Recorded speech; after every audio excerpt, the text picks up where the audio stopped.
আলোচিত ইসলামী বক্তা আবু তোহা মোহাম্মদ আদনানের ব্যক্তিগত জীবন নিয়ে ফের প্রকাশ্যে মুখ খুলেছেন তার স্ত্রী সাবিকুন নাহার সারা। স্বামীর বিরুদ্ধে পরকীয়া এবং তার প্রতিষ্ঠানের নারীদের সঙ্গে অবাধ মেলামেশার অভিযোগ এনে শনিবার 11 অক্টোবর সকালে সারা সামাজিক মাধ্যম ফেসবুকে একটি বিস্ফোরক পোস্ট দেন।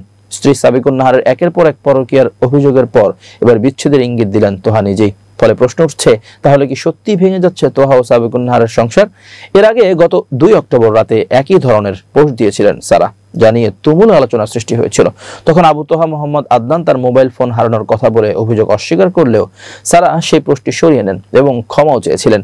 এর পরপরই তোহা আদনান একটি দীর্ঘ ফেসবুক পোস্টে লেখেন, ওয়াল্লাহি আমি তোমাকে ক্ষমা করে দিয়েছি, এমনকি যদি তুমি ইমাম হাসানের কাত্তেলের মতো হতে তবু আমি তোমাকে ক্ষমা করতাম, কারণ আমি তোমাকে এক আল্লাহর জন্যই ভালোবাসি। এরপর এক সময় তাদের দাম্পত্য সম্পর্ক স্বাভাবিক হয়ে উঠছে বলে মনে হলেও 11 সেপ্টেম্বর ফের নতুন করে একই অভিযোগ আনেন সাবিকুন নাহার। ওই পোস্টে তিনি লেখেন, তোহা এখনো ওই বিমানবালার সঙ্গে সম্পর্ক রেখেছেন এবং তাকে বিয়ে করতে চান।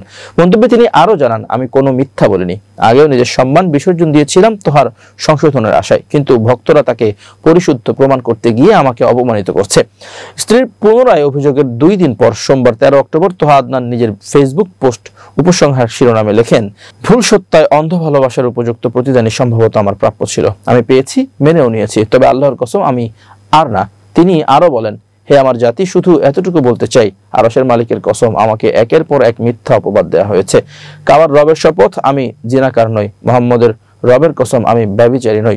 যার হাতে আমার প্রাণ, তার কসম আমি কোনো পরনারীর সঙ্গে হারাম সম্পর্কে জড়িত নই। তোহা জানান, বিষয়টি এখন দেশের বরেণ্য উলামায়ে কেরামদের উপস্থিতিতে শরীয়তসম্মত ও আইনি প্রক্রিয়া সমাধানের পথে রয়েছে। তিনি বলেন, ফাসাবরুন জামিল, আমি বিষয়টি দেশের বরেণ্য মুরব্বী উলামায়ে কেরামের উপস্থিতিতে শরীয়ত সম্মতভাবে যাবতীয় আইনি প্রক্রিয়া মেনে সমাধানের পথে হাঁটছি। যারা ছেড়ে গেছেন যেতে পারেন, যারা সাথে ছিলেন তাদের বলবো, যদি ভবিষ্যতে প্রিয় মানুষদের দ্বারা আরো কোনো ইলজাম, হেনস্থা বা মিথ্যা মামলার শিকার হই, যার আশঙ্কা উড়িয়ে দেই না, অন্তত আপনাদের দুয়ার আমাকে শামিল রাখবেন।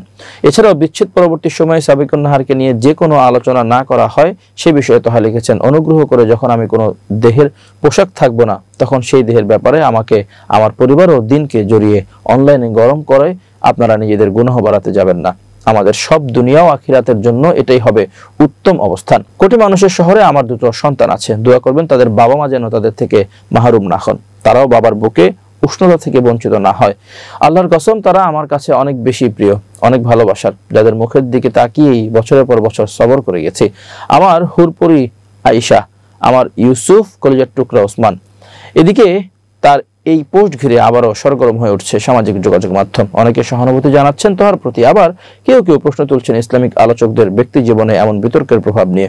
সব মিলিয়ে আবু তোহা মোহাম্মদ আদনান ও সাবিকুন নাহারের দাম্পত্য জীবন এখন এক অনিশ্চিত পথের মোড়ে দাঁড়িয়ে আছে।